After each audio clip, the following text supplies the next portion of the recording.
মঙলবাৰে নিজৰ ৰাশি অনুযায়ী এই মন্ত্ৰ জপ কৰক। সকাহ পাব আৰ্থিক সংকটৰ পৰা। সবিশেষ জানিবলৈ চাওক আমাৰ এই বিশেষ প্ৰতিবেদন।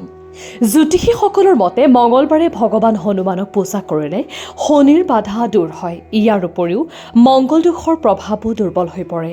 ৰামভক্ত হনুমানজীক পূজা কৰিলে ভগৱান মংগল সন্তুষ্ট হয়। তেওঁৰ কৃপাত ব্যক্তিজনে কেৰিয়াৰ আৰু ব্যৱসায়ত আকাংক্ষিত সফলতা লাভ কৰে। সনাতন ধৰ্মত মঙলবাৰ হনুমানজীলৈ উৎসৰ্গা কৰা হয়। এই শুভ অনুষ্ঠানত ৰাম পৰিয়ালৰ সৈতে হনুমানজীক পূজা কৰা হয়। লগতে মঙলবাৰে ব্ৰত পালন কৰা হয়।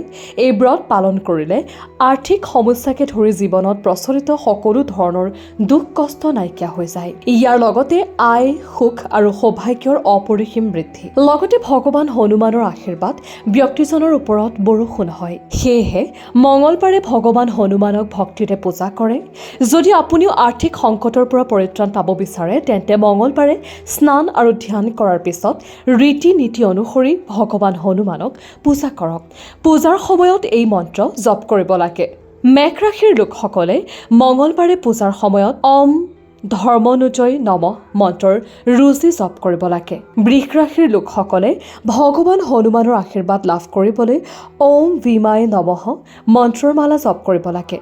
মিথুন ৰাশিৰ লোকসকলে মংগল গ্ৰহক সন্তুষ্ট কৰিবলৈ ওম কপিৰাজয় নমঃ মন্ত্ৰৰ ৰুচি জপ কৰিব লাগে। কৰ্কট ৰাশিৰ লোকে ভগৱান ৰামৰ আশীৰ্বাদ লাভ কৰিবলৈ ওম সুৰেশে নমঃ মন্ত্ৰৰ ৰুচি জপ কৰিব লাগে। সিংহ ৰাশিৰ লোকসকলে মংগল গ্ৰহক সন্তুষ্ট কৰিবলৈ ওম সৰ্বজ্ঞানম মন্ত্ৰৰ ৰুচি জপ কৰিব লাগে। কন্যা ৰাশিৰ লোকসকলে সফলতা লাভ কৰিবলৈ মঙলবাৰে ওম অব্যয়ে নমঃ মন্ত্ৰৰ ৰুচি জপ কৰিব লাগে। তুলা ৰাশিৰ লোকে মঙলবাৰে পূজাৰ সময়ত ওম দিব্যয় নমঃ মন্ত্ৰৰ ৰুচি জপ কৰিব লাগে। বৃশ্চিক ৰাশিৰ লোকসকলে বজৰংবলীৰ আশীৰ্বাদ লাভৰ বাবে ওম মহাৰূপধৰাই নমঃ মন্ত্ৰ জপ কৰিব লাগে।